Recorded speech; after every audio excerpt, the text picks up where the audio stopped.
Good day, students, and welcome to Standard Ninth Digital Class. Today, I will be teaching you all English lesson number 1.5, The Necklace, part 1. Before going to the lesson, let us understand the warming up section. Talking about myself. Write a few lines about yourself, your name, appearance, family, the place where you live, your school, your friends, neighbors, relatives, your likes, dislikes, hobbies, what you are good at, etc. Now create an imaginary persona of yourself. It can be quite different from your real self, or you may choose a fictional character, a character of a novel, story, etc.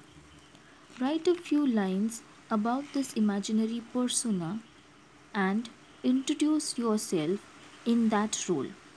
So, in the below given boxes, you have to write about your real self and your imaginary persona. My dream possession. Is there something that you would like to own more than anything else? Describe your dream possession with the help of the following points. You may add your own points too. Now look at the table given below. My dream possession, what it is. Whether you would share it with others, its appearance, color, shape, size, etc.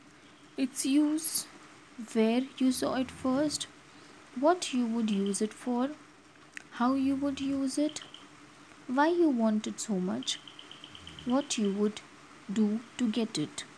So, here you will write about your dream possession, a thing you would like to possess, with the help of the points given below in the 8 boxes. You will complete the warming up section in your English notebook. Now, let us move on to the lesson reading and explanation. Lesson number 1.5, The Necklace, Part 1. Mathilde was a pretty and charming girl, born as if by an error of fate into a family of clerks. She had no means of becoming known, understood, loved, or be wedded to an aristocrat, and so she let herself be married to a minor official at the Ministry of Education. She dressed plainly because she had never been able to afford anything better. She suffered endlessly, feeling she was entitled to all the luxuries of life. She suffered because of a shabby, poorly furnished house. All these things that another woman of her class would not even have noticed tormented her and made her resentful. She dreamed of a grand, palatial mansion with vast rooms and invited smaller rooms, perfumed for afternoon chats with close friends. Yet she had no rich dresses, no jewels, nothing, and these were the only things she loved. She wanted so much to charm, to be envied, to be sought after. She had a rich friend, a former schoolmate at the convent, whom she avoided visiting because afterwards she would weep with great despair and misery. Meanings. Faith means events outside a person's control.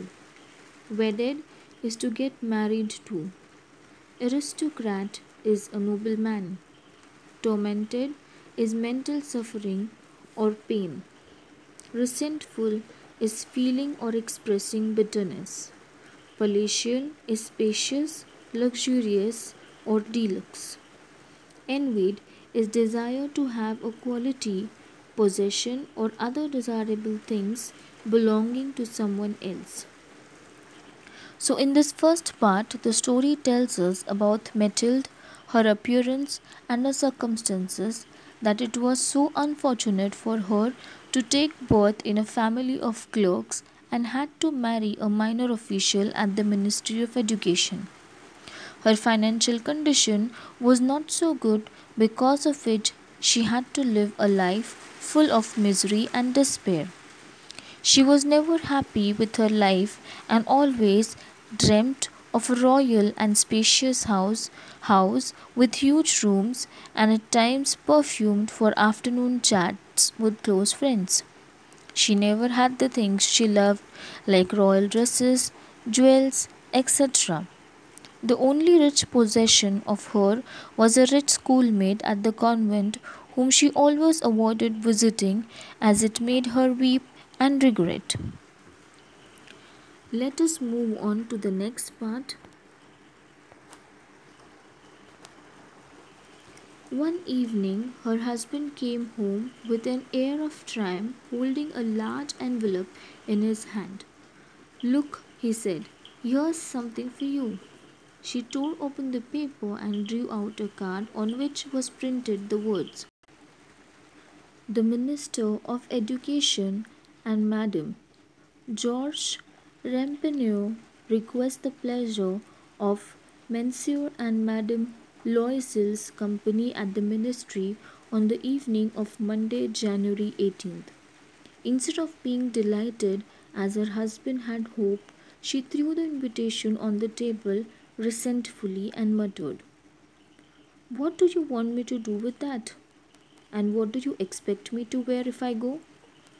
He hadn't thought of that, he stammered. Meanings: triumph, a great victory or achievement. MME, the French abbreviation of Madame.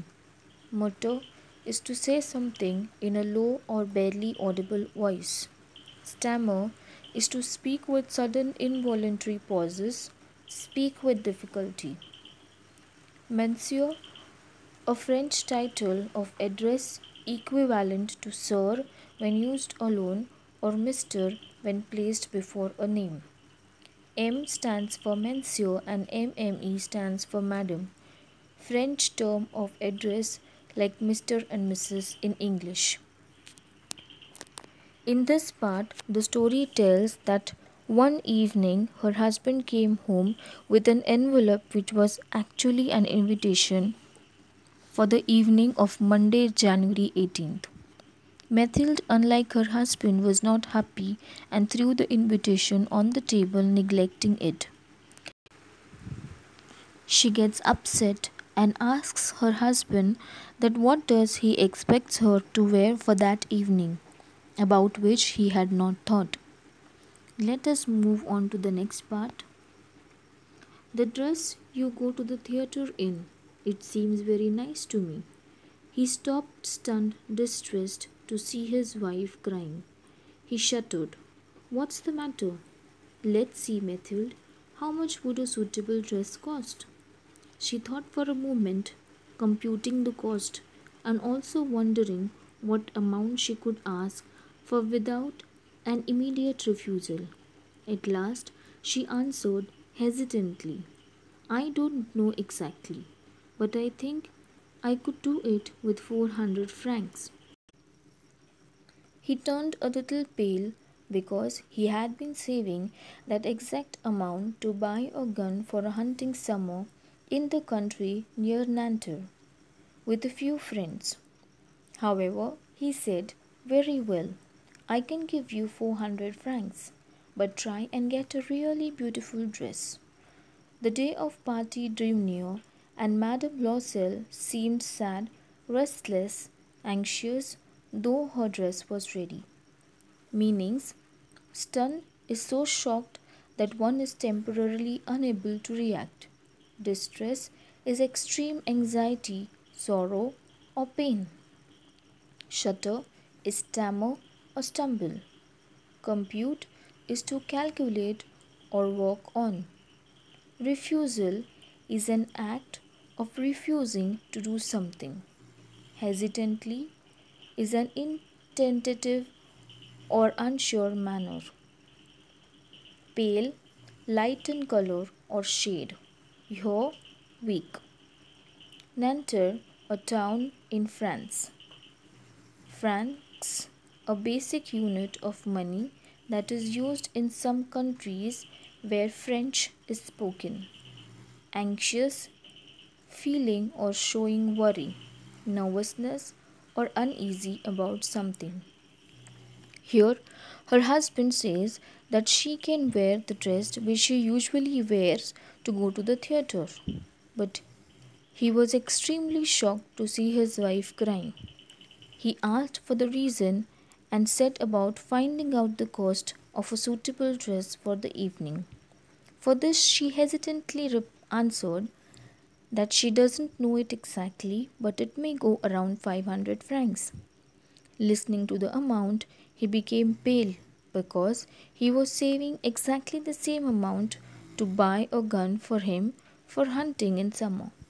But even though he gave that saved amount to his wife and told her to buy a beautiful dress worth that amount. The day of party was approaching and she was restless though her party dress was ready. Let us move on to the next part.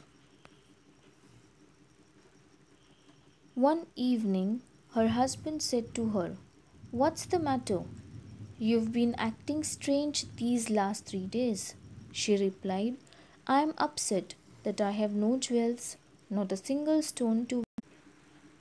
I would rather not go to the party." "You could wear flowers," he said. "They are very fashionable at this time of year." She was not convinced. The next day, she went to her friend's house and told her of her distress. Madame Frostier went to her mirrored wardrobe, took out a large box, brought it back, opened it, and said to Madame Loisel, "Choose, my dear." First, Mathilde saw some bracelets, then a pearl necklace. She tried on the jewelry in the mirror. She kept asking, "You have nothing else?" Meanings: distress is sorrow or pain. Wardrobe is a large, tall cupboard in which clothes may be hung or stored. Here, one evening, her husband asked her why she was restless even though her dress was ready, for which she replied that she does not have any jewels to wear for the party. Her husband said that she could wear real flowers as they were in trend those days, but she did not agree for that. The next day, she went to her only friend and told her about her problem. Madame Frostier brought and opened a big box from her big wardrobe and asked Mathilde to choose whichever jewelry she liked. She tried the bracelet and the pearl necklace and kept asking to show some more varieties. Moving on to the next part. "Why, yes, but I don't know what you like." Suddenly she discovered a black satin box, a superb diamond necklace, and her heart began to beat with uncontrolled desire. Her hands trembled as she took it. She fastened it around her neck and stood lost in ecstasy as she looked at herself. Then she asked anxiously, hesitating, "Would you lend me this? Just this?" "Yes, of course." She threw her arms around her friend's neck rapturously, then fled with her treasure. The day of the party arrived. Madame Loisel was a success. She was prettier than all the other women, elegant, gracious, smiling, and full of joy. She danced wildly with passion, forgetting everything in the triumph of her beauty and success, floating in a cloud of happiness. Meanings: ecstasy, an overwhelming feeling of great happiness or joyful excitement. Rapturously, extreme happiness or enthusiasm. Elegant, graceful, and stylish in appearance or manner. Gracious, kind, courteous, and compassionate. Here she finds a superb diamond necklace from a black satin box. She loved the necklace. She put it around her neck and lost in the ecstasy. She hesitatingly asked whether she can have that for the party. Her friend agreed to lend her the necklace. Mathilde hugged her friend and thanked. The most awaited day arrived. Madame Loisel looked the prettiest of all the women in the party. She enjoyed and danced like a free bird. Moving on to the next part, Mathilde and her husband left at about 4 o'clock in the morning. When they were finally in the street, they could not find a cab. They walked down towards the Seine till they found one. They were dropped off at their door in the Rue des Martyrs, and sadly, it was all over for her. In front of the mirror, she took a final look at herself in all her glory. But suddenly, she uttered a cry. She no longer had the necklace around her neck. "What's the matter?" asked her husband. She turned towards him, panic stricken. I have, I have, I no longer have Madame Frostier's necklace. He stood up, distraught. What? How? That's impossible. Meanings: the Rue des Martyrs is a street that passes through Paris, France. The Stott is very worried and upset. Here, Mathilde and her husband left the party at about 4 o'clock in the morning. They could not find a cab, so they decided to walk down the street until they found one. They got the cab and they came back home. She was upset that all the fun is over now. When she went in front of the mirror to take the final look at herself, she started crying in distress, sorrow, and pain because she no longer had the necklace around her neck. Both of them were shocked, upset, and worried. So, this is the first part of the story, The Necklace.